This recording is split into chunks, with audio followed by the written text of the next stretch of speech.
විශේෂ දෙයක් කියලා තියෙනවා මේ රටේ 4 wheel කියලා. එතකොට දැන් අපිට දීලා තියෙනවා රටේ බිඳුවේ ඉඳන් පැඩි කිලෝමීටර් 72ක වේගයක් ලබා ගන්න. පැඩි කිලෝමීටර් 72ක් කියන්නේ අපි 18ක් පහින් වැඩි කරලා එතන 20ක් යන. හරි? ඒ කියන්නේ බිඳුවේ ඉඳන් 20ට තමයි වැඩි කරගන්නේ. දැන් අපි බැලුවොත් ඒකට යන තප්පර 5ක් ගිහිල්ලා තියෙනවා. ඒ කියන්නේ යාගේ ත්වරණය 4යි. යා ත්වරණය 4ක් යා පවත්වාගෙන ගිහින් තියෙනවා. දැන් මෙතනදී කියනවා අවම ස්ථිතික ඝර්ෂණ සංගුණකය කොහොමද කියලා. දැන් වාහනේ මෙහෙම යනවා මේක 4 නිසා රෝද 4ින්ම තමයි බලය දෙන්නේ. මේ රෝද 4ින්ම යම් දිශාවටම තමයි බලය දෙන්නේ මොකද 4 wheel නිසා. මේ වාහනේ යන නිසා ඔයාලට හිතෙන්න පුළුවන් මේක ගතික ඝර්ෂණ සංගුණකයක් නෙවෙයිද කියලා. දැන් එහෙම වෙන්නේ නැහැ. මොකද දැන් රෝදය මෙහෙම පොළොව උඩ ලිස්සන්නේ නැහැ. පොළොව උඩ රෝදය මෙහෙම ලිස්සන්නේ නැහැ. රෝදය මෙහෙම පොළොව උඩ මෙහෙම කැරකීමක් වෙන්නේ. මේ පොළවේ ගෑවිලා තියෙන මේ අංශුව පොළොවත් එක්ක මෙහෙම ලිස්සන්නේ. ලිස්සුවනම් මේක ගතික ඝර්ෂණ සංගුණකය. ගතික ඝර්ෂණයක්. මේක ලිස්සන්නේ නැතුව මෙහෙම පෙරලීමක් වෙන නිසා මේක ස්ථිතික ඝර්ෂණයක් තමයි මෙතන පොළොවයි ටයර් එක ඇතුළේ තියෙන්නේ. එතකොට අපිට දැන් ස්ථිතික ඝර්ෂණයක් තියෙන එක අපි හොයාගත්තා. ඊළඟට අපිට ප්‍රශ්නයක් එනවා. දැන් ස්ථිතික හොයාගත්තා. ඒකේ කොටස් දෙකක් තියෙනවා. එකක් තියෙනවා ස්වයංසීරු මාරු. අනිත් එක තියෙනවා සීමාංකාර. අපිට දැන් මේ දෙකේ මොකක්ද කියලා තමයි හොයාගන්න ඕන. මේ දෙකේ මොකක්ද කියලා හොයාගන්න මෙතන තියෙනවා අවම ස්ථිතික ඝර්ෂණ සංගුණකය කියලා. අවම ස්ථිතික ඝර්ෂණ දැන් මේක ස්වයංසීරු මාරු අවස්ථාවේ පැවතුනා නම් අවම ස්ථිතික ඝර්ෂණ සංගුණයක් වෙන්නේ නැහැ. දැන් සීමාකාරී ඝර්ෂණ සංගුණකයක් තියෙන නිසා තමයි මෙතන අවම ඝර්ෂණ සංගුණකයක් එන්නේ. නැත්තම් මීට වඩා වැඩි එකක් එන්න පුළුවන් ස්වයංසීරු මාරු අවස්ථාවේ තිබ්බ.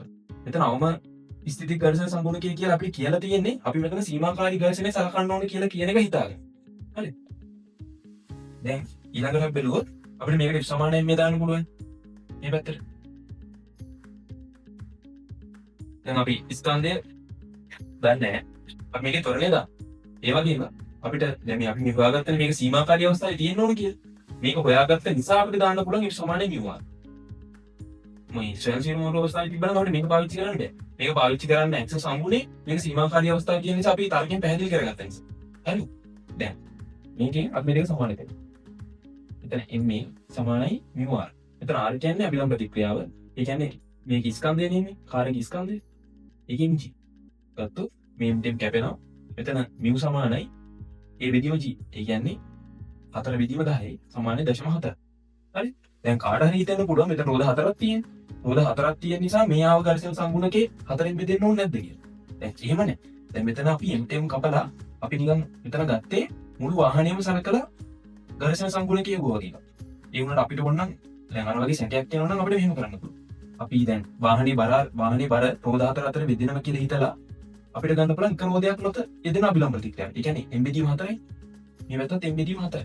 එතකොට මෙහෙම අරගෙන අපිට ඕන මේක මෙහෙම දෙපැත්තම කපලා ගන්නත් පුළුවන්. එහෙම ගත්තත් අර උත්තරේම තමයි එන්නේ. ඒක නිසා අතන මේ රෝද 4ටම රෝද මේක 4ෙන් බෙදෙන්න ඕන කියලා වගේ හිතන්න එපා. මේක 4ෙන් බෙදෙන්න ඕනේ නැහැ. මේක අපිට ඕන නම් අර විදියට m බෙදීම 4 දෙපැත්තම දාලා කපන්න පුළුවන්. මේකෙන් සීල් එකක් තියෙනවා. අපිට එච්චර දෙයක් කරන්න ඕනේ නැහැ. මේක නිකන් m ලියලා කපලා දාන්න. කොහොමද එකයි? ඒකෙන් ප්‍රශ්නයක් නැහැ. ඒ දෙක උත්තරේ එන්නේ දෙක.